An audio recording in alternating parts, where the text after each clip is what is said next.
how to sync contacts between iPhone and Gmail. Hey everyone, welcome back to the channel. If you are new here, don't forget to hit the subscribe button and turn on the notification bell to not miss any updates.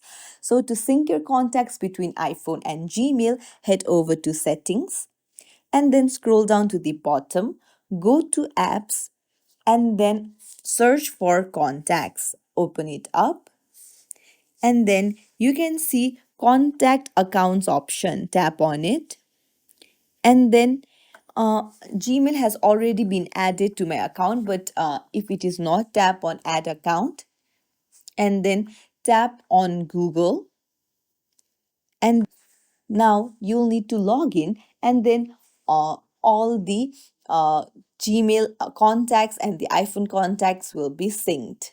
And that's it. It's as simple as that. If you found this tutorial helpful, don't forget to like and subscribe to our channel for more tips and tricks. Thank you for watching.